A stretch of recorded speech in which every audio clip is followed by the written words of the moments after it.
What if I told you there's a Star Wars game out right now with an iconic, fully explorable planet so good it changed my whole perspective on the game? What if I told you that this planet is Tatooine? And what if I told you this game is... Now I can already hear the angry mob outside saying, Outlaws is fucking gay. Outlaws is gay. And to that, I say... I was actually on the Outlaws hate train as well, but I saw it on sale and I thought, you know what, I'm gonna give it a go. And yeah, the story's like kind of mid, but its secret weapon is the planetary exploration and unbelievable detail. And I think the best example of this is the Tatooine map. I have never played a version of Tatooine that I have physically gone wow until now. From the secrets of the Dune Sea to the sadness of the old homestead. Let me show you everything I love about Outlaws Tatooine, starting with the fully explorable Jabba's palace. Straight away, just look at this view. The evening sun turns the sky a hazy orange and highlights just how imposing the palace is. The sunlight seeps in through every crack on the cliff face, bathing us in golden light. Look at this shit. That is so sick. The cavern leaks with sand as we get closer to the palace. I genuinely cannot get over how beautiful the lighting is. That ship part below is the same as Ochi of Bestoons from The Rise of Skywalker. This is actually amazing. Where's me speeder? Shit! From this angle, you can see just how unbelievably detailed the environment is. That looks real.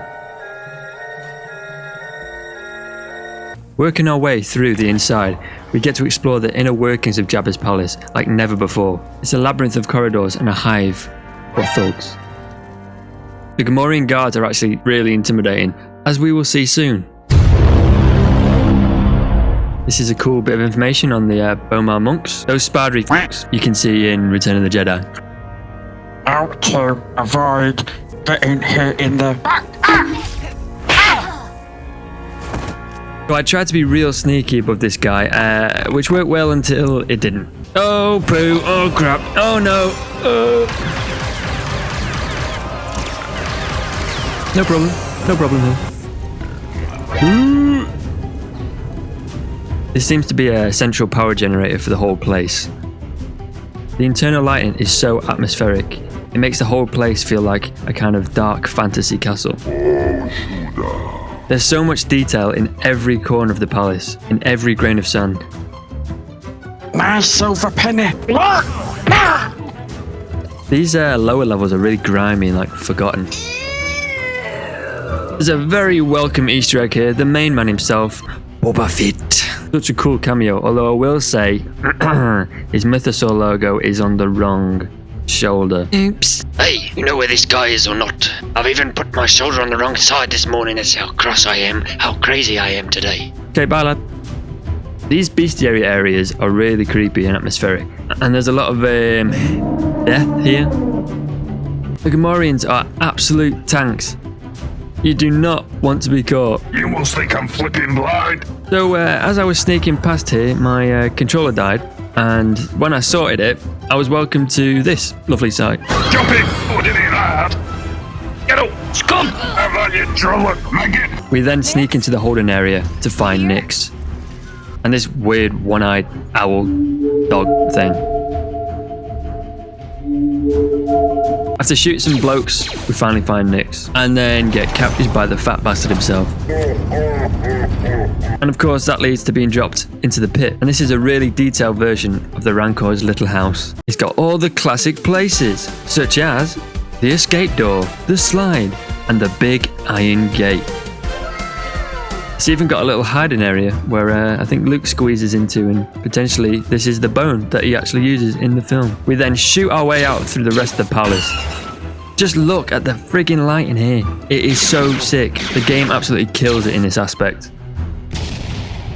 Yeah, watch this. Aha! Idiots! Moving into the back hangar, things take a little bit of a turn. Oh no! The Rancor in this game is extremely scary. and the fight can be tricky. The Rancor is completely immune to laser fire, as seen here in these cool stills I took. Look at this. Oh yeah. Oh, man. Bloody hell. I'm going. Jabba then gets us again, but we can skip this and get a better look at these models. So Big JB himself is super detailed and slimy. Then you've got the little beta boy Bib. There he is. Let me check if he's got those horrible long nails. Yep, yes he does. And then there's Salacious B. Salacious B. Crumb. The nasty little get. One more detail in here is the carbonated Han Solo. Although he kind of looks like that actor that's in Terminator Genesis. Jason Clarke, is it? What do you think? So now let's move on to the rest of Tatooine. Hey, whoa, check this guy out. Going the wrong way, mate. Yeah, I know. Hang on. Bloody hell! You frigging dickhead. Anakin moment.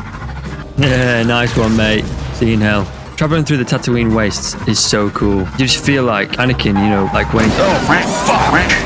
The Empire has a strong presence on this planet, just like A New Hope. The planet's roads are pretty cool. You can come across some speeders making their way over the landscape. Here we can also look at some of the races that are in this game. We have a Celestin, Panteran, and then next to her, a Rodian, and then some woman. Now let's talk about the place with the coolest details and areas, the Dune Sea. Straight away, we can find a crashed pod racer. Love a good Phantom Menace reference, but this guy's had a bit of a nightmare. And you can do some really sweet ass jumps over the dunes here as well. Check this out, man. Next up, we have the famous Tatooine Crate Dragon skeleton. This is a must-have for any Tatooine map, I reckon, even though I think it's not really what the Crate Dragon skeleton looks like anymore in the canon, but it is iconic, so they can't change it for this one. Speaking of Crate Dragons, check this bad boy out. Exploring the Dune Sea for too long will result in a massive Crate Dragon bursting out of the sand and chasing you. Look at this shit, man. It's so cool. You cannot tell me that this is not amazing. Shout out to my shots here as well. I think I've got some pretty cinematic, lovely shots here.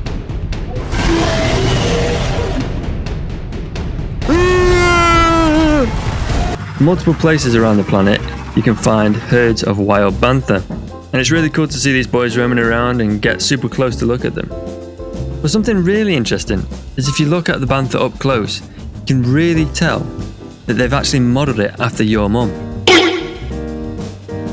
Nearby, we can find a giant sandcrawler, and you can really get a sense of the size of these things in this game. There's the standard Jawa junk outside as they're trying to sell it, as well as the little freaks themselves. Look at that, what's that in there? What's that? Little Jawa house in there, is that? And so the last thing that I want to showcase in the Dune Sea is something that I find very grotesque. Yeah, that is a massive dead Sarlacc pit. Look at the size of that fucker. It's a very grim and intimidating sight. A dead Sarlacc with its mouth wide open. Hello. And the worst part is, we can actually go inside. This is part of a quest to obtain a Sarlacc tooth for our Jawa overlords. Being inside here is grim at best, pitch black and soggy. The Jawas have arrived with the turret. Down at the bottom there's a full skiff amongst other crap lodged in the beast's belly. Many, many bones. And the sacred droid giving us the tooth. There's another skiff at the top being held on by some horrible tendrils, or maybe this bastard's got worms. It's a pretty cool visual though. So escaping the Sarlacc, some fucker nicks the tooth and drives off. Weirdly, he crashes and dies. I swear I had nothing to do with it, absolutely. There is actually nothing like jumping the dunes and getting some freaking mad air, dude.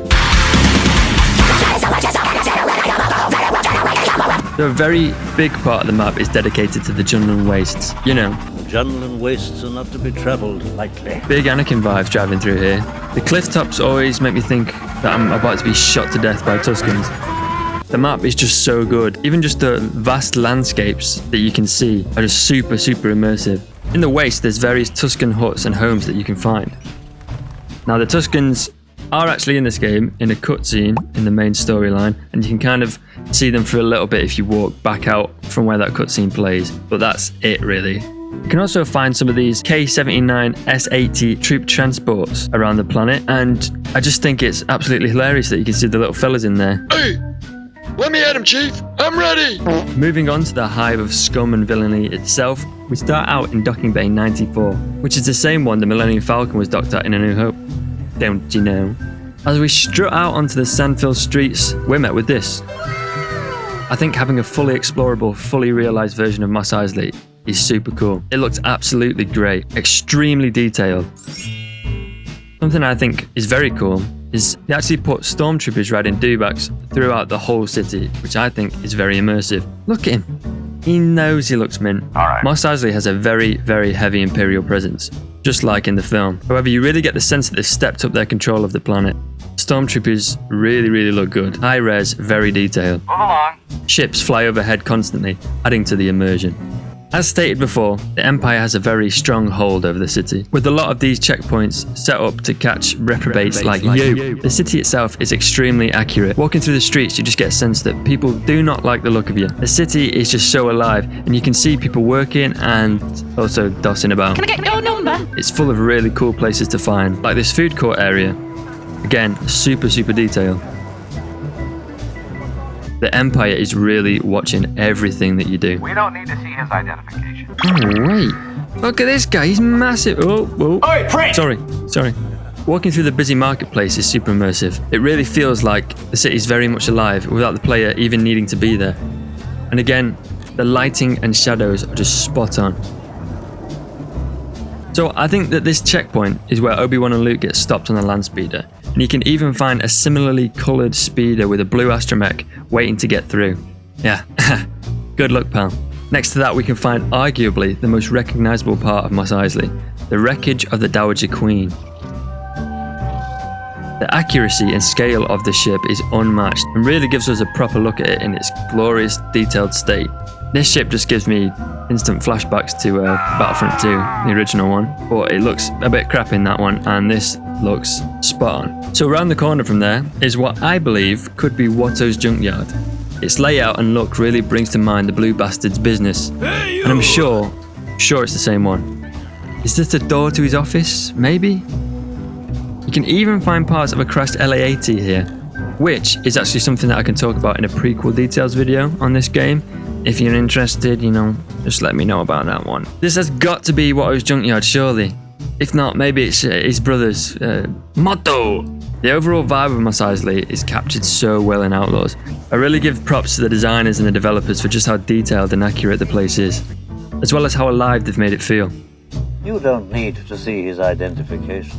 Last but not least is the place that needs no introduction, the Mos Eisley Cantina. It's got the old droid scanner at the front, it's got the vibes, and it's got the degenerates. This by far is the best representation of the cantina in any other medium other than the film. It's again so detailed and captures the really grimy essence of the place. It's even got a band playing. I think it's the Modal Nodes shite tribute band. It's even got the curse booth of the Han Solo and Greedo shootout. Fully furbished with blaster damage from Greedo's terrible shot. So the last area of our Tatooine showcase is the Salt Flats. Now, this area is so nostalgic and really cool. You can tear about on the surface with no worry of hitting anything. Oh, it's that traitor. Ah, what's this place? Well, look at that. It's Tosche Station. For the very first time in a game, I think. It's very accurate to the deleted scene in A New Hope. The legendary place where Luke Skywalker always wanted to go. But I was gonna go to Tosche Station and pick up some power converters. It's also fully explorable inside and has kind of like an arcadey vibe with people chilling and loads of cabinets to play. And of course, various power converters to pick up. It seems like all the cool kids go here. On a side note, there's lots of wildlife to see in Outlaws, and especially on Tatooine. We can bump into a group of womp rats and pet them like this guy. Just be careful though, because once you get seen petting one, they all want some action. Hey, love, darling, alright, don't let me pet me. Hey, love, I'm over here. Pet me, you see me? Hey, love, look at me. I'm over here. You can also find some wild dewbacks travelling herds across the wasteland. And yes, you can pet them too. They're big bastards. How you doing, big guy?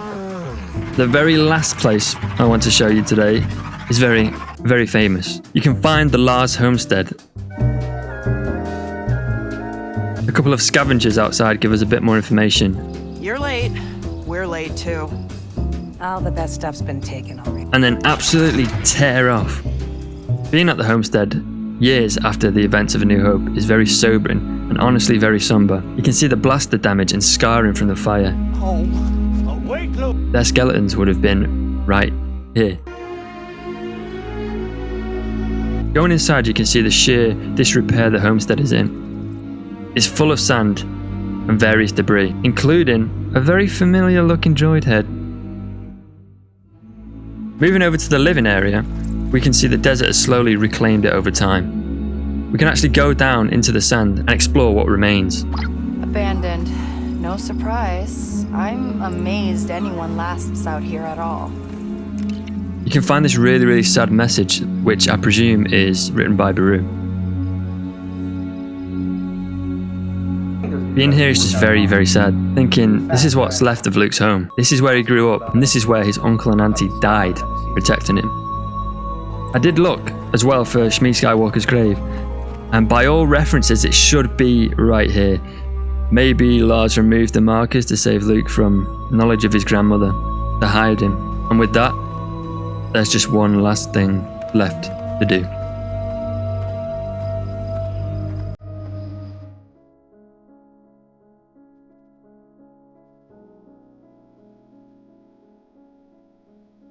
And that's about all we have time for today.